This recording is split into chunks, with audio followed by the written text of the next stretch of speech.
Hi friends, ಎಲ್ರಿಗೂ ಹೊಸ ವಿಡಿಯೋಗೆ ಸ್ವಾಗತ. ಒಡಿಐಗೆ ವಿದಾಯ ಹೇಳಿದ ಹಿಟ್ಮ್ಯಾನ್ ರೋಹಿತ್ ಶರ್ಮಾ ಸುದ್ದಿಯ ಸಂಪೂರ್ಣ ಮಾಹಿತಿ ತಿಳ್ಕೊಂಡು ಬರೋಣ. ಅದಕ್ಕಿಂತ ಮುಂಚೆ ಚಾನಲ್ಗೆ ಸಬ್ಸ್ಕ್ರೈಬ್ ಮಾಡಿದ ವಿಡಿಯೋ ನೋಡ್ತಾ ಇದ್ದರೆ ಈಗಲೇ ನಮ್ಮ ಚಾನಲ್ನ ಸಬ್ಸ್ಕ್ರೈಬ್ ಮಾಡ್ಕೊಳ್ಳಿ. ಹಾಗೆ ಪಕ್ಕದಲ್ಲೇ ಇರೋ ಬೆಲ್ ಐಕಾನ್ ಮೇಲೆ ಆಲ್ ಅಂತ ಕ್ಲಿಕ್ ಮಾಡ್ಕೊಳ್ಳಿ. ನಾವು ಯಾವುದೇ ಹೊಸ ವಿಡಿಯೋ ಅಪ್ಲೋಡ್ ಮಾಡಿದರೂ ನಿಮಗೆ ಮೊದಲು ನೋಟಿಫಿಕೇಷನ್ ಬರುತ್ತೆ. ಹೌದು ಸ್ನೇಹಿತರೆ, ನಿನ್ನೆ ನಡೆದ ಒಂದು ಪ್ರೆಸ್ ಕಾನ್ಫರೆನ್ಸಲ್ಲಿ ಒಂದು ಎಚ್ಚರಿಕೆ ಹೇಳಿಕೆಗಳನ್ನು ಕೊಟ್ಟಿದ್ದಾರೆ ಅಂತಲೇ ಹೇಳ್ಬೋದು. ನಿನ್ನೆ ಒಂದು ಮ್ಯಾಚ್ ಮುಗಿದ ನಂತರ ನಮ್ಮ ಭಾರತ ತಂಡ ಒಂದು 44 ಓವರ್ಗೆ ಸೋಲುತ್ತೆ. ಹಾಗೆ ಸೋತ ನಂತರ ಅವರು ಪ್ರೆಸ್ ಕಾನ್ಫರೆನ್ಸಲ್ಲಿ ಮಾತಾಡಿದ್ದೇನೆಂದರೆ, ನಾವು ಇನ್ನೂ ಕೂಡ ಚೆನ್ನಾಗಿ ಆಡ್ಬೋದಾಗಿತ್ತು, ಬಟ್ ನಾನು ಕೂಡ ಒಂದು 47 ಬಾಲ್ಗೆ 26 ರನ್ ಆಡ್ತೀನಿ. ಒಂದು ಸ್ಟಾರ್ಟಿಂಗಲ್ಲಿ ಸ್ಲೋ ಆಡ್ತೀನಿ, ಆಮೇಲೆ ಹೋದ್ಮೇಲೆ ಎಕ್ಸಲ್ರೇಟ್ ಮಾಡ್ಬೇಕಂತ ನೋಡ್ತೀನಿ. ಬಟ್ ಒಂದು ವಿಲ್ ಜಾಕ್ಸ್ ಅವರ ಬಾಲಿಗೆ ಒಂದು ಎಡ್ಜಾಗಿ ಹಿಂದೆ ಕ್ಯಾಚ್ ಔಟ್ ಆಗಿ ಬರ್ತೀನಿ ಅಂತ ಹೇಳಿದ್ದಾರೆ.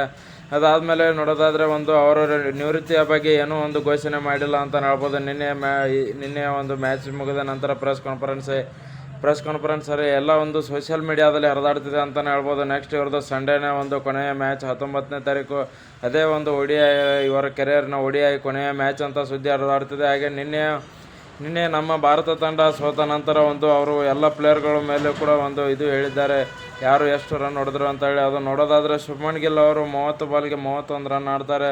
ವಿರಾಟ್ ಕೊಹ್ಲಿ ಅವರು 66 ಬಾಲ್ಗೆ 65 ರನ್ ಆಡ್ತಾರೆ. ಇಶಾನ್ ಕಿಶನ್ ಅವರು KL ರಾಹುಲ್ ಅವ್ರ ಜಾಗದಲ್ಲಿ ಇಶಾನ್ ಕಿಶನ್ ಅವ್ರನ್ನ ತೊಗೊಂಡು ಬಂದಿರ್ತಾರೆ ನಿನ್ನೆ ಮ್ಯಾಚಲ್ಲಿ. ಬಟ್ ಇಶಾನ್ ಕಿಶನ್ ಅವರು ಕೇವಲ 1 ರನ್ ತೆಗೆದು ಔಟ್ ಆಗ್ತಾರೆ. ಅದಾದಮೇಲೆ ಶ್ರೇಯಸ್ ಅಯ್ಯರ್ ನೋಡೋದಾದರೆ 71 ಬಾಲ್ಗೆ 66 ರನ್ ಆಡೋದ್ರ ಮೂಲಕ ನಮ್ಮ ಭಾರತ ತಂಡ ಮತ್ತೆ ಹೆಚ್ಚಿಗೆ ಮಾಡಲಿಕ್ಕೆ ಇವ್ರದ್ದು ಕೂಡ ತುಂಬ ಅಪಾರ ಕೊಡುಗೆ ಇದೆ ಅಂತ ಹೇಳ್ಬೋದು. ಅದಾದಮೇಲೆ ವಾಷಿಂಗ್ಟನ್ ಸುಂದರ್ ಆಗಿರ್ಬೋದು, ಅಕ್ಷರ್ ಪಟೇಲ್ ಅವರಾಗಿರ್ಬೋದು, ಹಾಗೆ ಶಿವಮ್ ದುಬೆ ಆಗಿರ್ಬೋದು, ಗುರ್ಪ್ರೀತ್ ಬ್ರಾರು, ಹಾಗೆ ಬುಮ್ರಾ ಒಬ್ಬರು 13 ಬಾಲ್ಗೆ 20 ರನ್ ಚೆನ್ನಾಗಿ ಆಡ್ತಾರೆ. ಉಳಿದವರೆಲ್ಲ ಸಿಂಗಲ್ ಡಿಜಿಟಲ್ಲಿ ಔಟ್ ಆದರು ಅಂತ ಹೇಳ್ಬೋದು.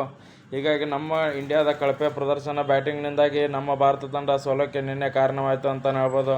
ಹಾಗೆ ಬಾಲಿಂಗಲ್ಲೂ ಕೂಡ ಅಷ್ಟೇ. ನೆಕ್ಸ್ಟ್ ಇಂಗ್ಲೆಂಡ್ ತಂಡವನ್ನು ಕಟ್ಟಿ ಹಾಕಬೇಕಂತ ನಮ್ಮ ಬಾಲಿಂಗ್ ಸ್ಟಾರ್ಟ್ ಆದರೆ ಬುಮ್ರಾ ಅವರು 45 ರನ್ ಕೊಟ್ಟು 1 ವಿಕೆಟ್ ತೊಗೊಂಡಿರ್ತಾರೆ 10 ಓವರಲ್ಲಿ. ಪ್ರಸಿದ್ಧ ಕೃಷ್ಣ ಅವರು 52 ರನ್ ಕೊಟ್ಟು 1 ವಿಕೆಟ್ ತೊಗೊಂಡಿರ್ತಾರೆ. ಹಾಗೆ ಗುರ್ನೂರ್ ಬ್ರಾರ್ ಅವರು ನಿನ್ನೆ ಎಕ್ಸ್ಪೆನ್ಸಿವ್ ಆದರು ಅಂತಲೇ ಹೇಳ್ಬೋದು. 67 ರನ್ ಕೊಟ್ಟು 2 ವಿಕೆಟ್ ತೊಗೊಂಡ್ರು, ಆದರೂ ಕೂಡ 2 ವಿಕೆಟ್ ತೊಗೊಂಡಿದ್ದಾರೆ.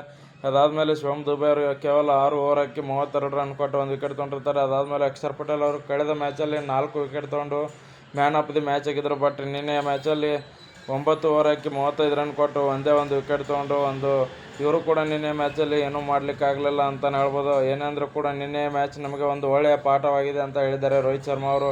ನಾವು ನೆಕ್ಸ್ಟ್ ಮ್ಯಾಚ್ ಮತ್ತೆ ಕಮ್ಬ್ಯಾಕ್ ಮಾಡ್ತೀವಿ. ನಿನ್ನೆ ಮ್ಯಾಚಲ್ಲಿ ಬ್ಯಾಟಿಂಗ್ ಸ್ಲೋ ಆಗಿರೋದ್ರಿಂದ ಆಡೋಕ್ಕೆ ಕಷ್ಟವಾಯಿತು. ಹಾಗೆ ನಮ್ಮ ಬ್ಯಾಟ್ಸ್ಮನ್ಗಳು ನಿನ್ನೆ ಜಾಸ್ತಿ ಜನ ಸಿಂಗಲ್ ಡಿಜಿಟ್ಗೆ ಔಟ್ ಆದರು. ಹೀಗಾಗಿ ನಮ್ಮ ಭಾರತ ತಂಡ ಸೋಲೋಕ್ಕೆ ಕಾರಣವಾಯಿತು ಅಂತ ಹೇಳಿದ್ದಾರೆ.